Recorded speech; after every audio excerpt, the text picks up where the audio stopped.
할렐루야. 오늘 우리가 읽은 이 본문의 배경은 대반 읽어봐도 알겠지만 모세와 250만 명의 남녀노소 백성들이 모세 한 사람을 쫓아서 홍해를 도하에 건너고, 그리고 이제 광야 생활을 이제 하면서 이제 한지 얼마 되지 않은 이제 이제 어느 날에 하나님께서 나타나셔서 모세를 통해서 이제 주신 말씀입니다. 그리고 이 말씀을 통해서 이제 이스라엘 백성들의 그 유명한 홍해 이제 도하 사건 이후에 출애굽, 그리고 홍해 바다를 건넌 사건 이후에 그 유명한 광야 40년의 이제 그 시간, 그 생활이 펼쳐집니다. 오늘 사실은 우리가 그 유명한 이스라엘 백성들의 광야 40년 생활이 왜 그들에게 일어났는지에 대하여 오늘 우리가 그 배경을 읽은 것입니다. 사실 오늘 이 말씀 속에서 이스라엘 백성들이 하나님 말씀 앞에 잘 순종을 했더라면 쓸데없는 혹은 쓸데없어 보이는 광야 40년의 그 방황기는 사실 없어도 되는 그런 시간이었고, 그리고 무려 그 40년을 줄여서 자기 인생을 아주 축복되고 복되게 만들어갈 수도 있는 그런 입장이었습니다. 그런데 오늘 이 배경 속에 그들이 하나님 말씀 앞에 순종하지 못하는 단 한 가지의 모습 때문에 그들 인생의 계획에 없던 40년의 방황기가 찾아오고, 그들은 40년 동안 광야에서 많이 좀 힘들어했던 그런 시간을 가졌습니다. 그냥 단순히 그들을 고생시켰다라기보다는 그들 속에 순종하려는 마음이 있는 것을 하나님이 보시고 순종훈련을 시키기 위해서 그들에게는 도저히 안 되는 이 순종훈련을 시키기 위해서 다시 광야로 내보내셔서 거기서 40년 동안 그 훈련을 시켰다라고 보면 되겠습니다. 자, 이 말씀 우리가 같이 좀 풀어가고 말씀을 풀면서 기도 제목들을 같이 나누고 기도하려고 합니다. 오늘 12명의 정탐꾼이 말씀에 등장합니다. 여러분 읽지 않았지만 제가 여러분들 앞에 말씀을 잠깐 읽어드리면 13장 우리가 17절부터 읽었는데 13장 1절 2절 말씀을 보시면 이렇게 되어 있습니다. 여호와께서 모세에게 말씀하여 이르시되 사람을 보내어 내가 이스라엘 자손에게 주는 가나안 땅을 정탐하게 하되 그들의 조상의 가문 각 지파 중에서 지휘관 된 자 한 사람씩 보내라, 이렇게 했습니다. 옛날 성경에는 지휘관이 아니고 각 지파의 두령이라 이렇게 했습니다. 옛날 성경에는 각 두령을 보내라. 12지파니까 12지파의 각 두령, 리더 한 사람씩 뽑아내면 12명이라. 그래서 12명의 리더십을 이제 보내는 것입니다.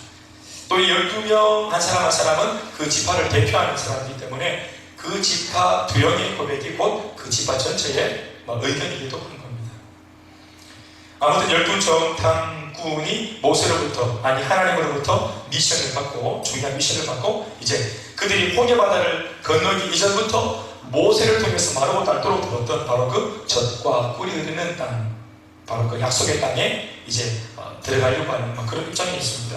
홍해바다 건너고 난 뒤에 사실은 거리상으로 볼 때 그 젖과 꿀이 흐르는 가나안 땅, 이 가나안 땅 지역이 사실 어디냐 하면 바로 예루살렘을 중심으로 예수님이 그렇게 많이 활보하시면서 복음을 전하셨던 갈릴리, 가버나움 그 지역입니다. 그 지역이 바로 이스라엘의 그 팔레스타인 전체의 계란, 노란자에 해당하는, 거기 이제 그 중에서 가장 기록한 땅, 헤브론이 있는 그 요단강 오른쪽 편에 있는 헤브론 땅, 헤브론 땅을 끼고 있는 바로 그 평지, 거기를 이제 가나안 땅이라고 그렇게 하는데, 이 가나안 땅으로 하나님이 인도하셨습니다. 그런데 사실은 그들이 남쪽에서 이집트에서 바다를 건너가지고 이제 그 가나안 땅까지는 거의 한 도보로, 물론 어린아이도 있었고 노약들도 있었기 때문에 그들의 그 행보를 다 맞춰가지고 걸어가면 넉넉하게 한 15일, 또 빠르면 한 7일 정도 만에 금방 들어갈 수 있는 그런 땅입니다. 근데 그런 땅을 그들이 40년을 돌았다는 것입니다. 40년을 막. 저는 항상 생각할 때 이 좁은 땅덩어리에서 40년 방황을 하면 왔던 길을 또 가고 몇 번을 했겠는데, 그러면 이게 뭐 없던 길로 자기들이 길 만들 수도 있겠다 싶더라. 지도를 만들어도 만들겠다. 우리 그 옛날에 그 김정일 선생님은 대동령 지도를 도보로 걸어가지고 한 방에 그 그리고잖아요. 그 40년을 그렇게 뻔질하게 다녔으면 그 머릿속에 내비게이션이 하나 안 들었겠어요. 이게 왔던 길이 돌아가니 또 250만 명이 얼마나 또 머리 좋은 사람들이 있었겠어요. 갑자기 또 말이 빨라졌네. 저는 그런 생각을 하는데, 이스라엘 백성들은 그런 창의적인 생각이 참 없을 만큼 그렇게 40년을 같은 길을 계속 뺑뺑이 도는 그런 어리석음을 보냈던 것 같습니다. 아무튼 12명의 정탐꾼이 미션을 받았는데 그것은 이제껏 우리가 들어가게 될 가나안 땅을 정탐하고 오는 것이었습니다. 오늘 여러분들이 이 땅을 정탐하러 떠나는 12명의 정탐꾼이 받은 미션, 이 특별히 제가 읽어드렸던 민수기 13장 1절 2절 말씀을 머릿속에 잘 넣어놓고 이걸 머릿속에 잘 넣어놓고 12정탐꾼을 따라서 우리가 정탐을 떠나야 합니다. 특별히 여러분들이 제가 읽었으니까 한번 읽어보시죠. 1절 2절 말씀 다 같이 읽어보시겠습니다. 여호와께서 시작. 여호와께서 모세에게 말씀하여 주시되 사람을 보내어 네가 이스라엘 자손에게 주는 나라를 정탐하게 그들의 조상의 마음은 다 쏟아져서 지휘하는 일이나 하나씩 보내라. 사랑하는 여러분, 12정탐꾼이 가나안 땅을 보러 정탐하러 떠났습니다. 자, 이 말씀 2절 말씀을 내려놓고 여러분들은 크게 또 이 말씀 잘 보세요. 이미 하나님께서 그들을 가나안 땅으로 보낼 때 이 가나안 땅은 하나님께서 뭐라고 명명하시는지를 잘 한번 들여다보세요. 그냥 가나안 땅이라 말하지 않고 있죠. 뭐라고 말하고 있습니까? 하나님. 맞습니다. 내가 이스라엘 자손에게 주는 가나안 땅입니다. 이게 가나안 땅의 원래 풀네임입니다. 이게 그냥 가나안 땅이 아니고 또는 적과 꿀이 흐르는 땅 이게 아니고 가나안 땅의 진정한 이름은 뭐냐? 바로 하나님이 우리한테 이미 주시겠다고 말씀하신 약속하신 주시는 가나안 땅입니다. 그러니까 그들이 정탐하러 갈 때 어떤 자세로 정탐을 가야 되는 것입니까? 예? 어떤 마음가짐으로 봐야 돼요? 아직 우리 땅이 아니죠. 그러나 어떤 땅이에요? 예. 그 땅을 이미 살만한 돈을 우리 아버지가 가지고 있다 하면서 우리 아버지가 저 경산 저쪽에 사동에 보고 오느라 갈 때 아버지님이 사동 쪽에 땅을 다 살만한 돈을 이미 가지고 있고 그런 아버지가 아직 안 샀지만 돈이 엄청나게 있는 아버지가 나를 그 땅에 보내는 거예요. 자, 그 사동에 우리 땅을 보러 갈 때 어떤 마음으로 가는 겁니까? 너무 땅이니까 막 눈치 보면서 막 거기 막 그 뭐 똥개도 자기 옹그라운에서 막 50% 먹고 가려고 하는데 그 사동 사람들한테 눈치 보면서 집 아끼면서 이렇게 갔다 와야 됩니까? 아니죠. 이제부터 이 땅 뭐 할 땅입니까? 우리 아버지가 누구 살 땅이죠. 그건 누구 땅이야? 내 땅입니다. 지금은 실제로는 이 사람들 땅이지만 이제부터는 내 땅이 될 땅이야. 그러니까 이 땅을 우리가 보러 갈 때 내가 주인의 입장으로 그렇게 이 땅을 승리자가 되어서 찾아가서 이렇게 보는 거예요. 이 볼 때 태도와 자세가 이미 완전히 다르죠. 그러니까 우리가 이런 마음가짐을 잘 가지고 있어야 돼요.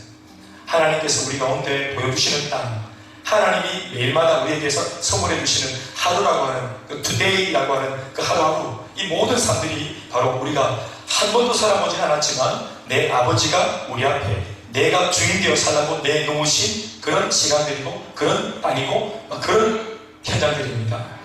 우리가 직장을 갈 때도 이런 마음가짐이었으면 좋겠습니다. 우리가 학교에 갈 때도 이런 주인의식을 가지고 있는 마음가짐이었으면 참 좋겠습니다.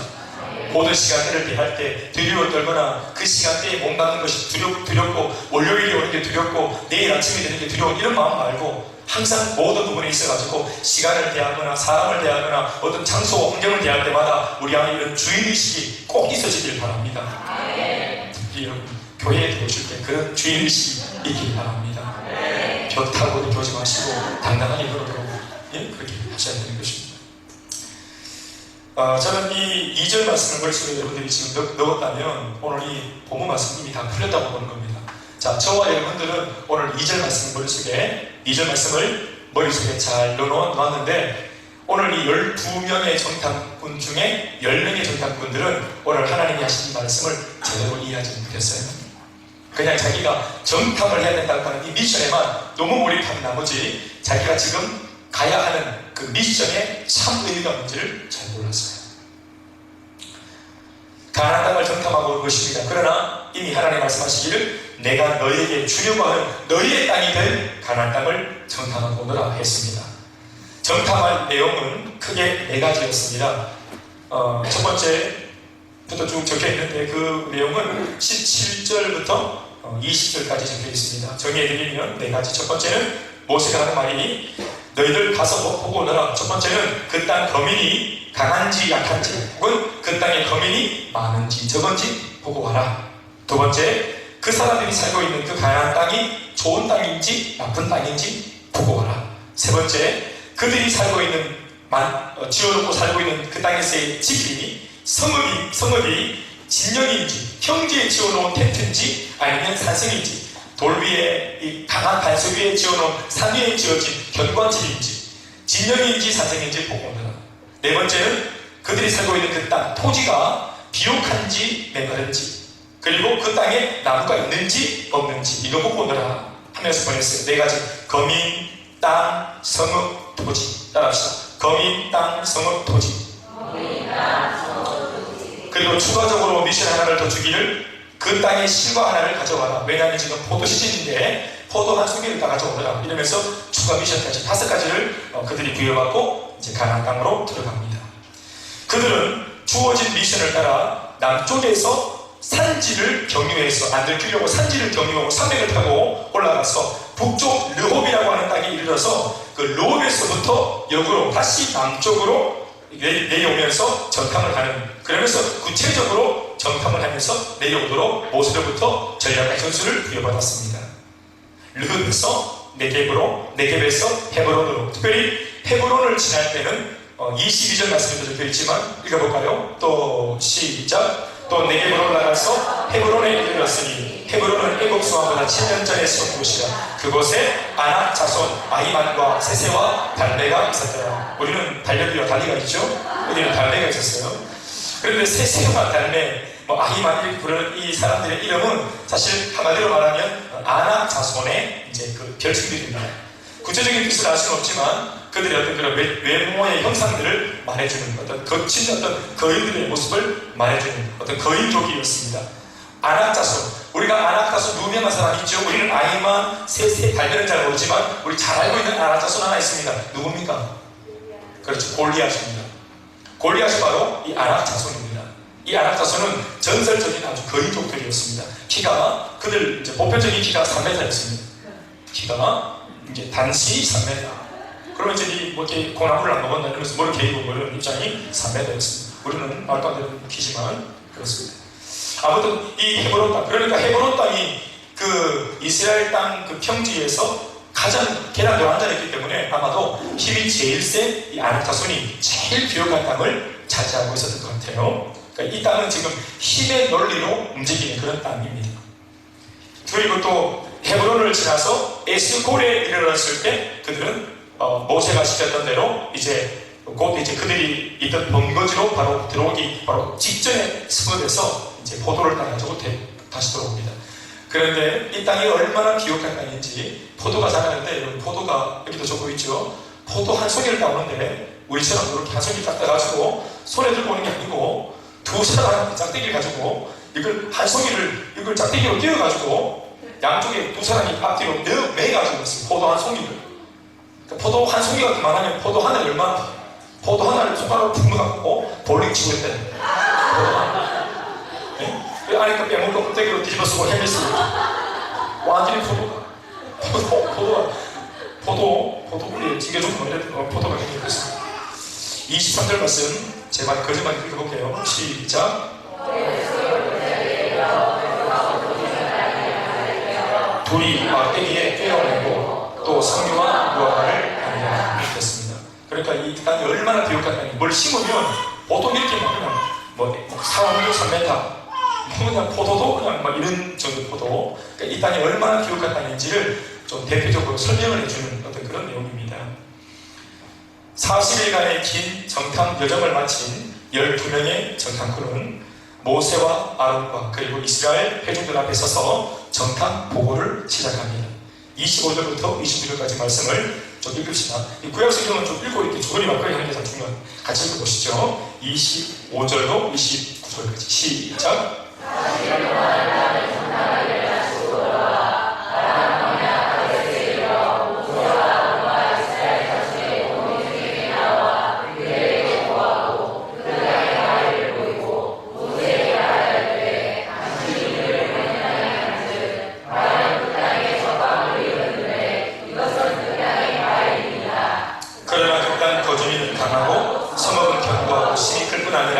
거기서 아낙 자손을 모았으며 아말렉인은 남방강에 거주하고 헤딘과 여부스인 아모리 이는 산지에 거주하고 가나안인 헬렌과 요단가에 거주하더라. 아멘.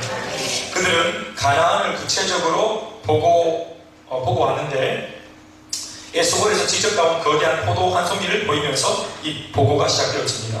과연 그 땅은 모세 당신이 언급한 대로 젖과 꿀이 흐르는 땅이라고 말할 만큼의 아주 그냥 굉장한 땅이더라.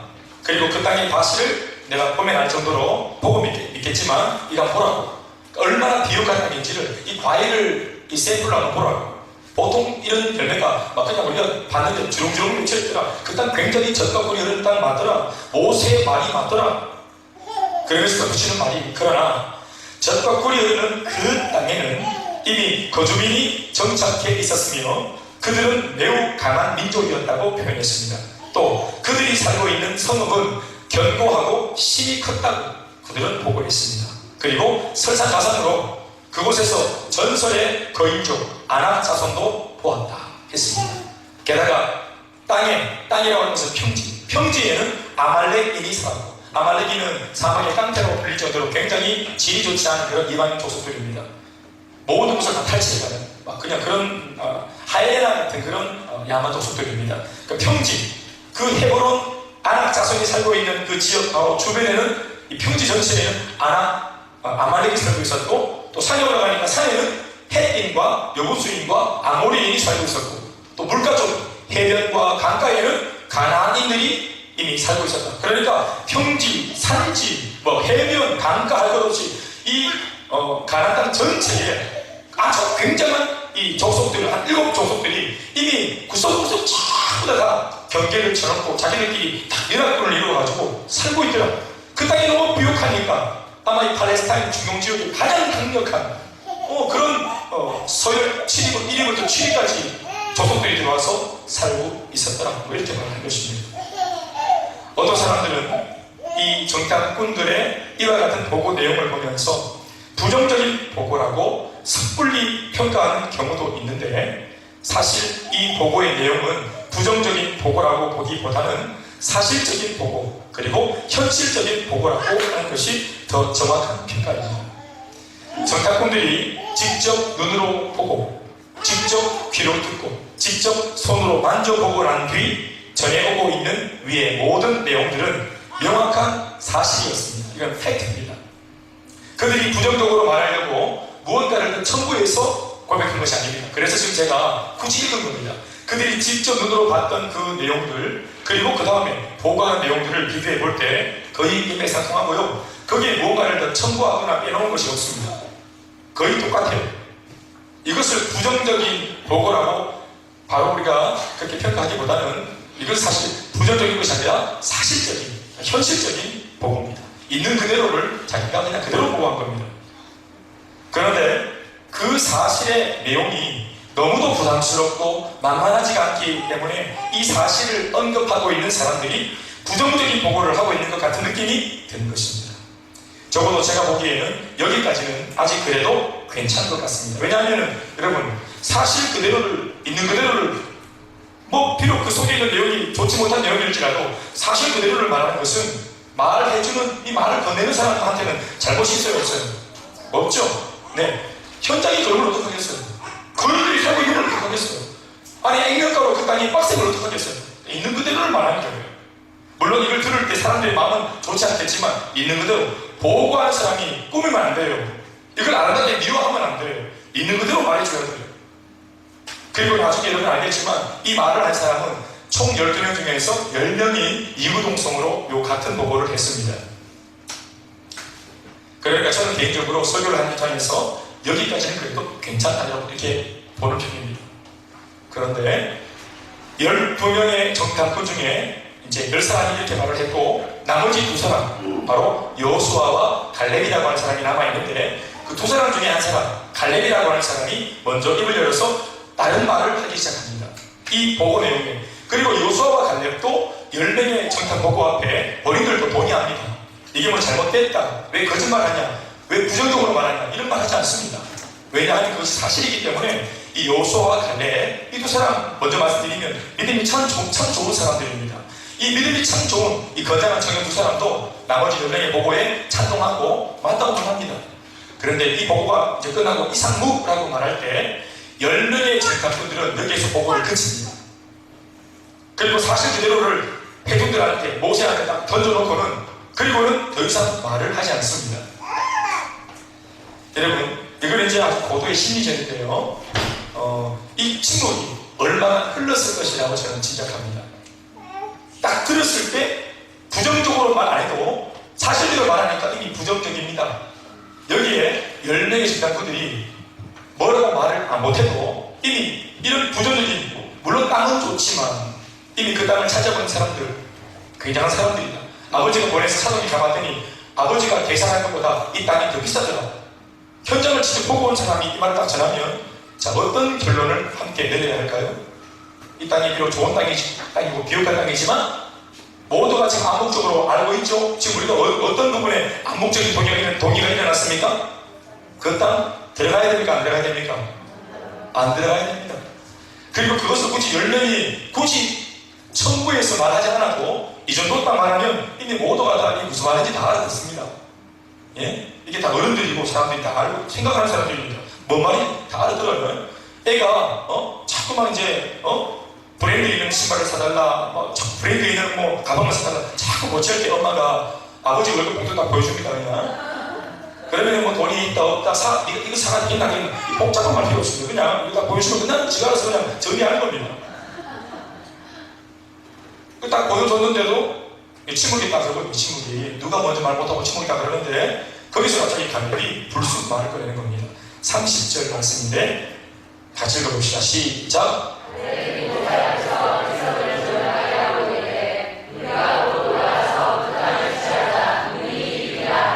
백성을 조용하게 했다는 말로 미뤄보아서 이 말을 듣자마자 백성들 안에는 비록 굉장한 소리는 아니었지만 아주 잠잠히 사람들 안에 수근수근하는 소리가 있었던 것 같습니다. 뭐라 카노? 땅이 저 깎고리 흔다 카노? 뭐 흔다 카노? 그런데 그러면 누가 산다고? 그 일이 산단다. 밟으면 죽는다 한단다. 그래서 그거 왜 들어가노? 그 사람은 난 지금 힘이 없다. 나는 힘이 없다. 이를 싸울 수 있는 난 힘이 없다. 이래서 하면서 복잡한 이야기들이 설왕설래 일어나고 있는 중에 갈렙이 영적으로 금방 이 분위기를 간파하고, 뭔가 내가 여기에서 말을 더 붙이지 않으면 뭔가 아주 좋지 못한 결론에 우리 민족들이 동의하겠다 하는 느낌이 드니까 갈렙이 뭔가 딱 공동체 전체적으로 흐름을 딱 잡고 베이스를 딱 형성해서 쫙 흘러가는데 갑자기 물꼬를 탁 터뜨리는 말 한마디를 딱 던집니다. 한 사람이 한마디의 말로 물꼬를 탁 올립니다. 그게 뭡니까? 우리가 곧 올라가서 그 땅을 취하자. 능히 있다. 따라합시다. 우리가 곧 올라가서 그 땅을 취합시다. 능히 이길 수 있습니다. 다시 한번 합시다. 여러분, 이제까지는 사실을 가지고 그들이 얘기했고 그 사실을 그대로 말했기 때문에 그 팩트는 옳고 그름이 없기 때문에 그 팩트를 말한 겁니다. 근데 중요한 것은 갈렙이 믿음 있는 고백을 먼저 딱 시작하면서부터 영적인 긴장과 영적인 전쟁이 발발합니다. 중요한 것은 바로 이 시기부터입니다. 지금 영입니다. 뭔가 영적인 긴장감이 팽배합니다. 그런데 그때 믿음 있는 말 한마디 딱 하면서 이제 믿음 없는 사람들이, 그 주변에 있던 사람들이 자신 안에 숨어있던 정체를 드러냅니다. 갈렙은 한마디 합니다. 우리가 곧 올라가서 그 땅을 취할 수 있습니다. 너희 이길 수 있습니다. 비록 이 말이 사실이지만 우리 할 수 있습니다. 딱 말했는데 31절부터 33절까지 보고했던 10명의 정탐꾼들이 입을 열어서 수많은 말을 덧댑니다. 읽어보시죠. 31절 시작. 그와 함께 올라갔던 사람들은 이르되 우리는 능히 올라가서 그 백성을 치지 못합니다. 그들은 우리보다 강하기 때문입니다. 또 이스라엘 자손 앞에서 그 정탐한 땅을 뭐 하기까지 한다고요? 악평합니다. 악평이라고 하는 것은 자신의 개인적인 감정, 개인적인 평가가 들어가는 겁니다. 아니요. 보고하는 사람은 보고만 하면 됩니다. 팩트에 대해서만 그냥 전달하고 리더십이 이것을 결정하도록 던져놓으면 됩니다. 있는 그대로 말하면 됩니다. 증인은 사실에 대해서 그냥 보고 들은 것만 말하면 됩니다. 자기 감정을 넣을 필요 없습니다. 그런데 갈렙이 믿음 있는 말을 탁 소신을 밝히니까 갑자기 나머지 10명의 그 무리가 갑자기 입을 모아서 자신들의 마음속에 원래부터 있었던, 그러나 말하지 않고 있었던 그 악평하고자 하는 마음들이 그대로 여과 없이 입 밖에 쏟아지고 있습니다. 그것도 이스라엘 자손들 앞에 이 리더십들이 아직까지 자기보다는 믿음이 없는 부족한 자기 자기들만 바라보고 있는 이 연약한 회중들 앞에서 그 회중을 들으라고 그 정탐한 땅을 악평하기 시작합니다. 읽어볼까요? 시작. 우리가 두루 다니며 정탐한 땅은 그 거주민을 삼키는 땅이요 거기서 본 모든 백성은 신장이 장대한 자들. 여러분, 모든 백성이 신장이 장대한 것이 아닙니다. 아낙 자손만 그랬습니다. 또 그들은 헤브론에만 존재했습니다. 그런데 이제 막 말이 막 커져가죠. 이제 집도 공대되고 부풀려 갑니다. 그 땅 거주민을 삼키는 땅 아닙니다, 여러분. 그 땅은 진짜로 비옥했습니다. 그 땅이 사람들을 삼키지 않았습니다. 33절 말씀도 시작. 거기서 네피림 후손이 아낙 자손의 거인들을 보았나니 우리는 스스로 보기에도 메뚜기 같은 자. 이거 자기 안에 있는 10명, 이 자기들 안에 있는 느낌입니다. 아낙 자손, 그 골리앗을 딱 보는 순간 골리앗 아무 말도 안 했습니다. 그 아낙 자손 그냥 가만 알도 튀어나온 처럼 가만히 있었습니다. 그냥. 그런데 이 아낙 자손을 보자마자 자기 혼자 자격이 심해. 딱 보는 순간 저런 소리 나 죽겠구나 하는 생각을 한 겁니다. 붙어보지 않았습니다. 한 번도. 자기 생각이 현장을 딱 보자마자 나는 메뚜기다. 근육을 딱 보자마자 나는 메뚜기다. 이렇게 생각을 한 겁니다. 자기를 그게 아주 같이 전화해서 평가하는 겁니다. 그래서 심지어 더 붙이기를 그들이 만약 우리를 보았다면 그들이 보기에도 우리는 메뚜기라고 그들이 평가했을 것이다. 여러분, 아직 그들은 평가하지 않았습니다. 이건 자기들 생각입니다. 그런데 자기들의 생각과 이 강박관념과 과대망상을 기정사실인 것처럼 백성들한테 그대로 막 옮기고 있습니다. 중요한 것은 이제 이 악평을 들은 백성들의 이제 결과입니다. 말도 안 된다. 아까 이렇게 보고랑 지금 보고와는 다르지 않나. 이렇게 말하는 사람이 아무도 없고 모두가 어떻게 반응하는지를 보십시오. 14장 1절에서 4절까지 이게 다이렉트로 쭉 1절부터 4절까지 사람들 속에서 나온 반응들입니다. 거침없이 백성들 고민한 여지도 없이 딱 이 부정적인 말을 듣자마자 바로 탁 나온 행동입니다. 이게 1절부터 4절까지 이렇게 많은 말과 행동들이 순식간에 나옵니다. 다시 읽읍시다. 시작. 온 회중이 소리를 높여 부르짖으며 백성이 밤새도록 통곡하였다.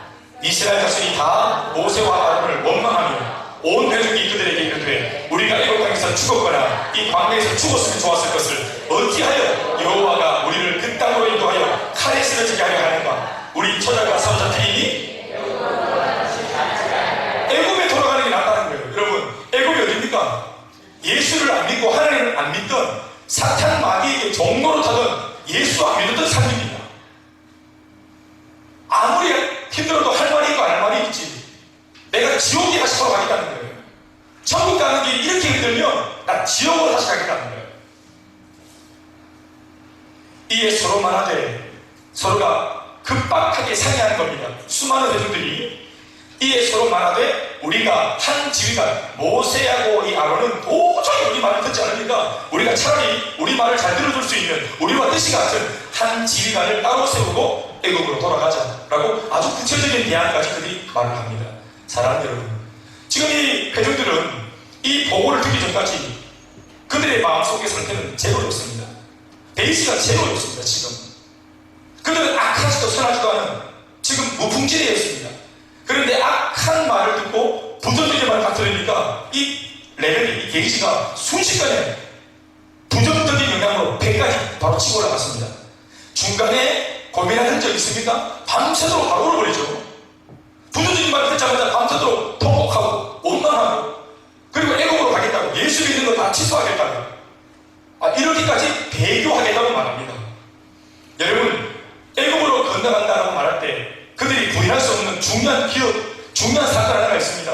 그 사건까지도 그들이 거절할 수 있을지 모르겠습니다. 그 사건이 뭡니까? 홍해 바다가 자기 눈앞에서 기적같이 갈라지는 장면, 그리고 갈라진 바닥을 자기 발로 직접 걸어서 꿈꾼 것이 아니라 자기가 직접 처음했던 하나님의 살아계심 아니었습니까? 250만 명의 그 굉장한 군중들이 대구 시민만큼의 수가 그 바다를 걸어서 건너고 게다가 쫓아오는 자기 눈앞에서 그 애국 병사들이 다시 다물어지는 바다에 심판당하고 수장당하여 죽는 꼴을 눈으로 직접 못 보이는 사람들이에요. 이렇게 위대한 하나님의 구원과 심판을 눈으로 직접 경험했던 잊지 못할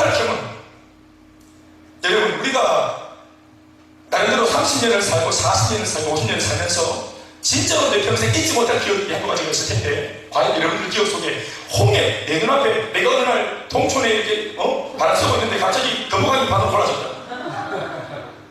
신천 내가가 갑자기 바로 골아졌다. 이런 경험을 잊을 수 있겠습니까? 이런 경험을? 아침에 콩을 먹는데 콩나물국이 바로 갈라졌다. 이런 거 잊을 수 있겠습니까? 그런데 이 콩나물국 정도가 아니라 바다가 바로 갈라졌어. 자기가 직접 카메라도 아니고 자기가 진짜 그렸어요. 거기를 이 세워져 있던 이 바다 기둥에 손을 넣어보면서 마셔보니까 짜고 이 꿈이 아니라 그게 채 못 빠져나가고 오징어가 펄쩍거리고 땅바닥에서 이거 뭐 직접 본인이 이걸 경험하고 그랬대요. 엄청난 경험을 한 거예요, 그들이. 그런데 이런 경험을 한 그들인데도 오늘 이 불평이 부정적인 얘기가 귀에 들어오고 자신의 마음을 사로잡으니까 밤새 통곡하는 거예요. 밤새 하나님 힘을 달라고 기도하는 게 아니라 밤새 원망하고 저주하면서 통곡을 했다는 거예요. 그 많은 250만 명 중에서 단 한두 사람도, 아니 단 10사람도 하나님의 마음으로 돌아가자고 이렇게 하는 사람이 없었다는 거예요. 여호수아와 갈렙 두 사람 빼고. 이게 공동체, 이게 이스라엘 공동체였어요. 이게 군중심리라고 하는 거예요. 한번 대세가 그렇게 형성되어지면 이거 아무도 개인이 바꾸지 못해요. 군중심리, 대세가 그렇게 딱 형성되어지면 원망이 한번 대세를 이루고 통곡이 대세를 이루고 안 된다가 못한다가 불가능하다가 대세를 이루면 거기에 빠진 회중이 누구도 정신 차려서 그 분위기 속에서 나오지 못해요. 심지어 그들이 아주 비참한 대안까지 내놓고 다른 지휘관을 세워서 진짜로 우리 영으로 돌아가자고 그들이 얘기합니다.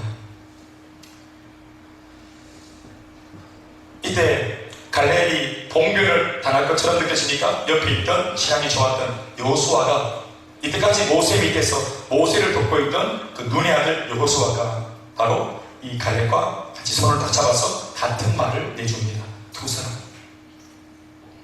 이 말씀 잘 보십시오. 이 말씀이 오늘 말씀의 하이라이트입니다. 6절부터 저기 9절까지 말씀 다 같이 읽어볼게요. 이게 여호수아와 갈렙의 고백입니다. 시작. 그 땅을 탐탐한 자 중 눈의 아들 여호수아와 여분의 아들 갈렙이 자기들의 옷을 찢고 이스라엘 자손의 온 회중에게 말하여 이르되 시작.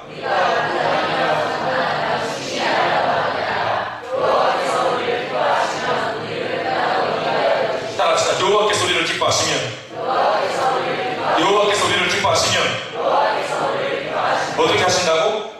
우리를 그 땅으로 얼마든지 인도하여 드릴 수 있다. 아멘입니까? 또 그 땅을 시작. 그 땅을 우리에게 주시리라. 있습니까?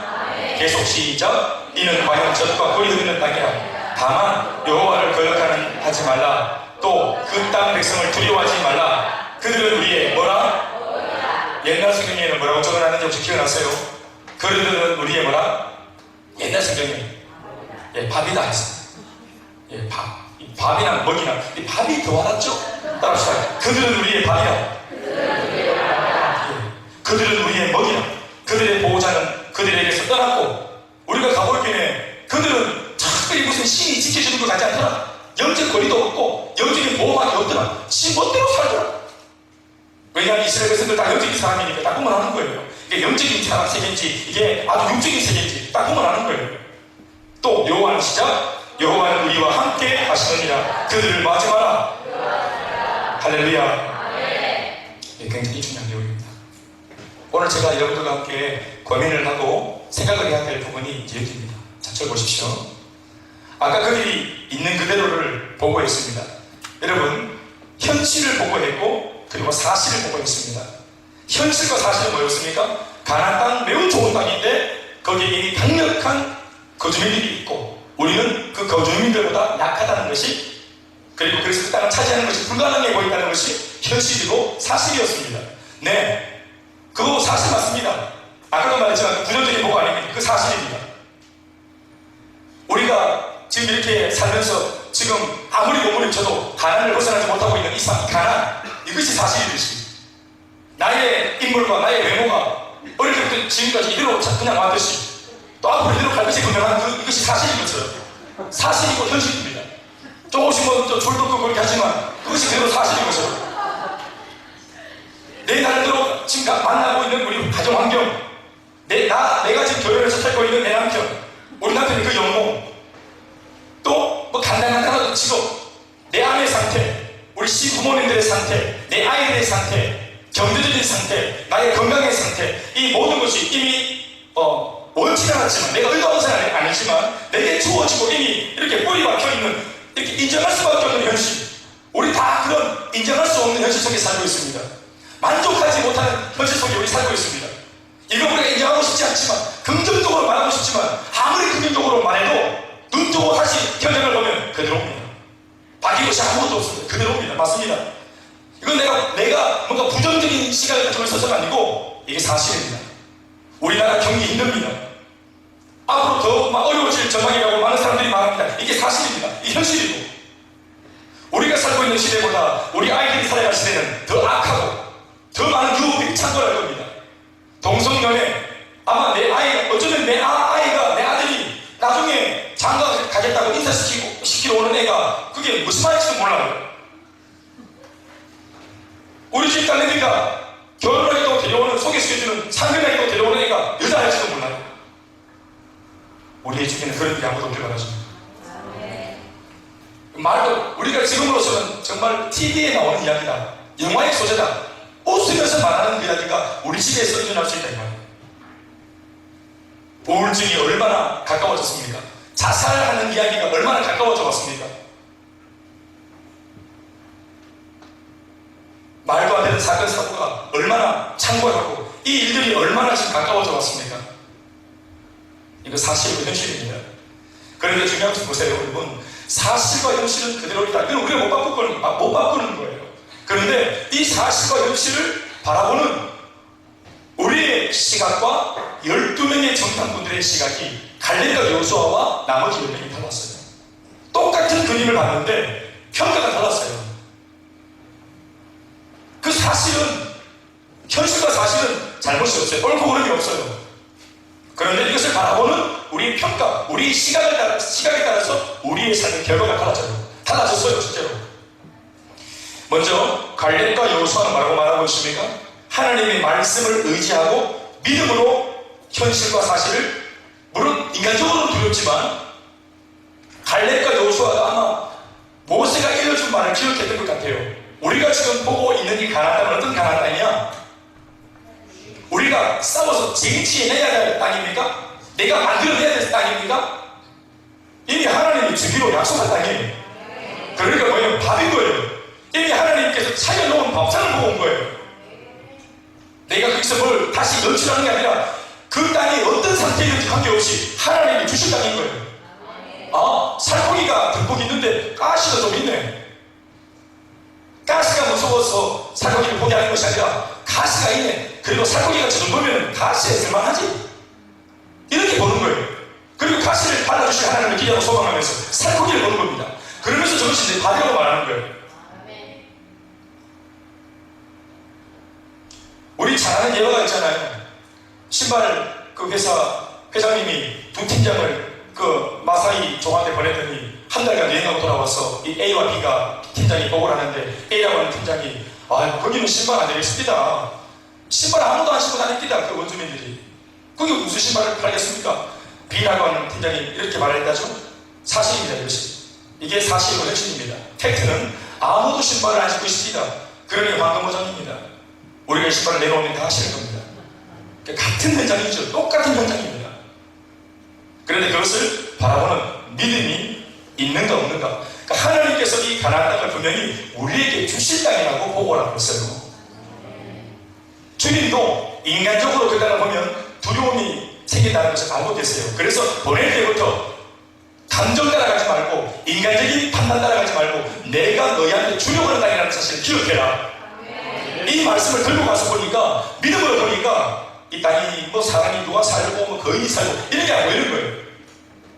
그래서 갈렙과 여호수아가 뭐라고 말합니까? 7절 말씀에, 14장 7절 말씀에 이스라엘 자손의 온 회중에게 말하여 이르되 우리가 두루 다니며 정탐해본 이 땅은 신이 아름다운 땅이다. 따라서 신이 아름다운 땅이다. 여러분, 이거 분명히 보탠말입니다. 보탠말이에요. 갈렙과 여호수아가 지금 보고하는 내용이 있어가지고 자기들 개인적인 감정을 보탠 거예요. 그런데 이왕이면 보탤 때 뭐라고 보태는 겁니까? 사실 여러분, 이 땅은 그냥 아까도 그 사람들이 말했지만 말대로 뭐 흐르는 땅이 뛰다. 이 과연 보이소? 그 말 맞습니다. 10명이 이렇게 말을 했는데 여호수아와 갈렙은 어떻게 말하냐면 와 신이 아름답다. 너무너무 멋지다. 와 하나님 이런 땅을 출락했구나. 그 속에 있는 아낙 자손이 눈에 안 보이는 거예요. 땅이 보이는 겁니다. 왜? 주님이 땅을 보러 하기 때문에. 진짜로 아름다운 땅이다. 나 사실 이 말 안 하려고 그랬는데 사람들이 하도 부정적으로 말하니까 내 말하겠다 하면서 옷을 찢으면서 이 말을 옷을 찢으면서 말을 했어요. 옷을 쫙 찢으면서 그리고 하나님이 우리를 기뻐하시고 주님의 뜻이면 분명히 이것을 우리에게 선물로 주신 것이다. 내가 한 번도 확정하는 바 그렇다면 젖과 꿀이 흐르는 땅이 분명하다.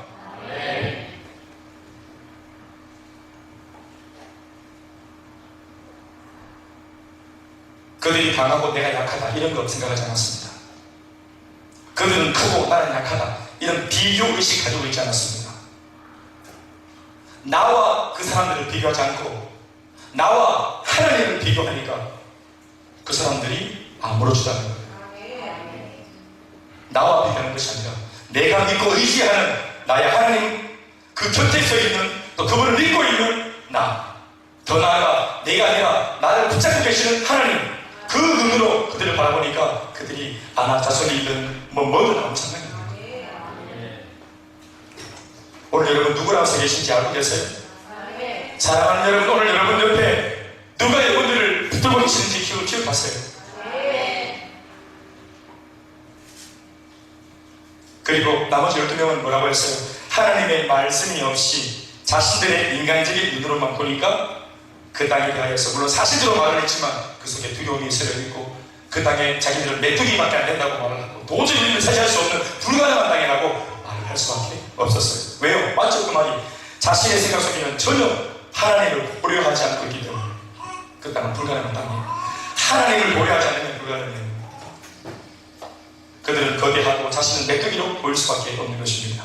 결국 족수와 큰 목소리에 밀려 이들의 부정적 시각과 고백이 백성들에게 영향을 주었고 모두가 다 자빠졌습니다. 사실은 쉽게 자빠졌던 이스라엘 백성들도 제가 볼 때는 그렇게 빠르게 민첩하게 부정적인 영향을 받고 자빠질 수 있는가? 라는 것을 생각할 때 이미 이스라엘 백성들도 부정적인 것에 더 마음이 끌리고 있었고 흔들릴 준비가 돼 있었다고 보는 것입니다. 이상한 것은 긍정적인 말에 반응하지 않습니다. 이 사람들이 할 수 있다는 말을 믿지 않습니다. 안 될 거다, 망할 거다, 심지어 애국으로 가자는 말을 그들이 나를 만져, 예수를 포기하자는 말을 나를 만져, 우리가 하나님한테 한 번 더 기대해보자 라는 말에는 아무도 동조하지 않습니다. 이게 참 신기하죠. 기적을 경험한 백성들입니다. 그리고는 강력한 소요 사태가 실제적으로 일어났습니다. 그래서 여호수아와 갈렙과 모세와 아론 이 네 사람은 돌에 맞아 거의 죽을 지경이 되었습니다. 그때 마지막 10절 말씀에 하나님이 그 무리 가운데 등장하십니다.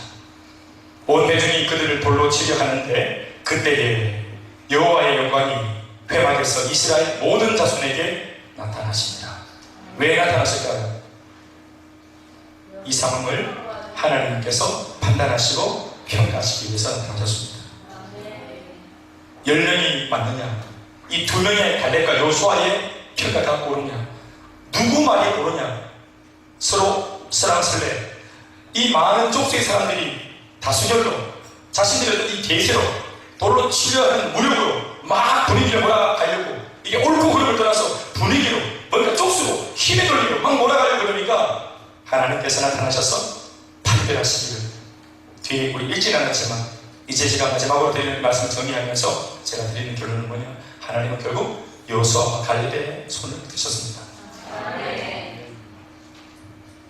그리고 하나님이 하나님 앞에 원망하고 불평한 모세야, 지금 이 백성은 너한테 불평한 것이 아니라 나한테 불평하고 나를 원망한 것이다. 네가 어떻게 생각할지 모르겠지만 내가 이 자들을 다 죽여버리겠다. 이렇게 나올 때 모세가 완전히 깜짝 놀라가지고 조금 전에 자기가 돌에 맞아 죽을 뻔했던 모세인데 깜짝 놀라가지고 하나님 앞에 양팔을 벌리고 서가지고 하나님께 큰 목소리로 한 번만 더 기회를 주시고 살려달라고 하나님께 중보하고 청원합니다. 하나님, 인지 와서 믿음 부족하고 원망 좀 한다고 다 죽이면 얼마나 많은 백성들이, 이만 백성들이 우리를 우습게 보고 하나님 저주하겠습니까? 저들이 하나님이 사마당에서 자기 백성을 죽였다 하면서 얼마나 주님을 사람들이 우습게 여기겠습니까? 한 번 더 하나님 자비와 긍휼을 베풀어달라고 하나님께 막 기도하죠. 그래서 하나님께서 그들에게 한 번 더 기회를 주셨던 그 기회가 뭐냐? 40년 동안 광야에서 철들게 하려고 광야의 어떤 그런 광야행으로 그들을 몰아넣는 것이었습니다. 마지막 말씀을 여러분들이 읽으면서 정리 좀 하시겠습니다. 14장 26절부터 30절까지 말씀입니다. 이게 하나님의 마지막 판결입니다. 시작.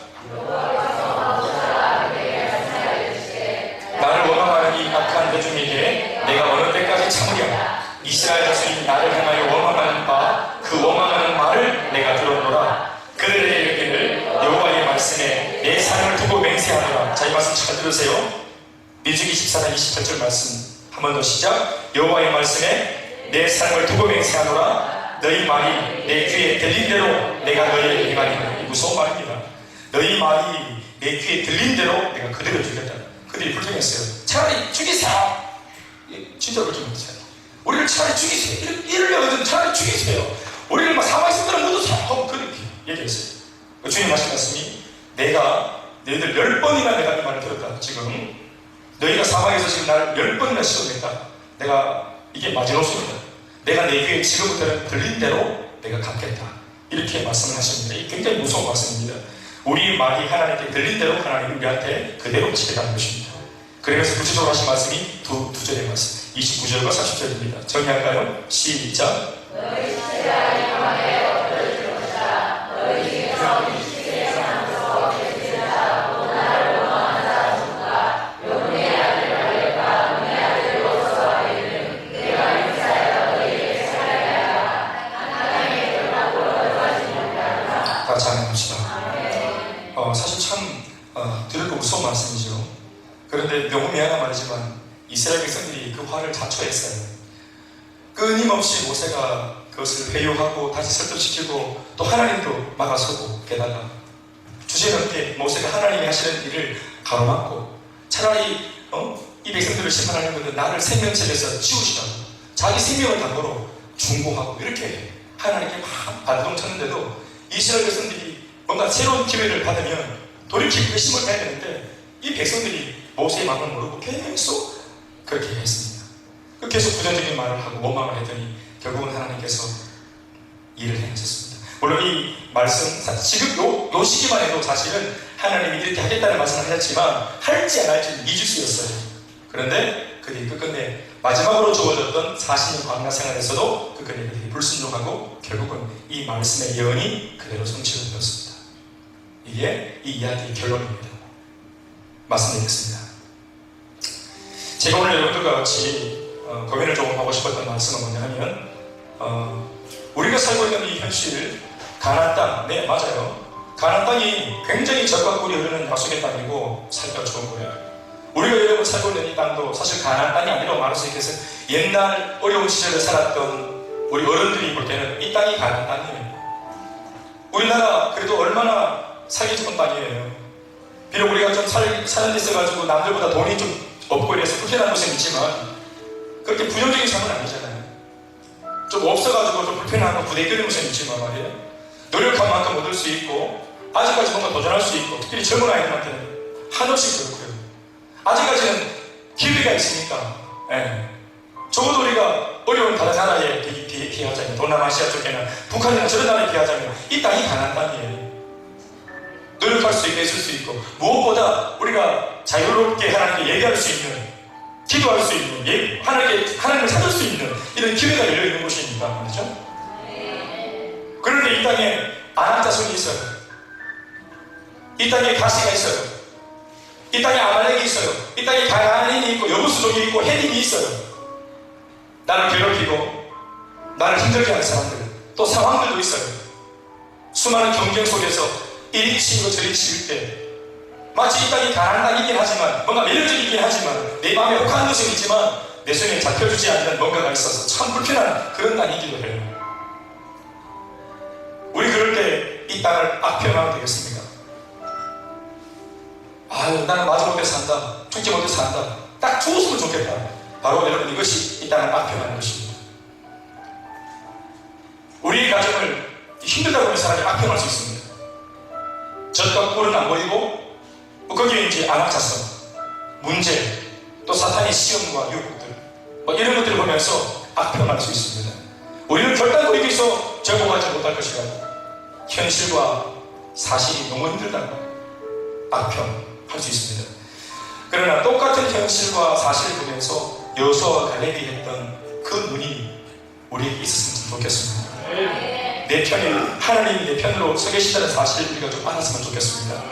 이 땅을 살아갈 때 나 혼자 있는 것이 아니라는 사실을 우리가 알았으면 참 좋겠습니다. 이것이 예수 믿는 사람의 특권인 것 같습니다.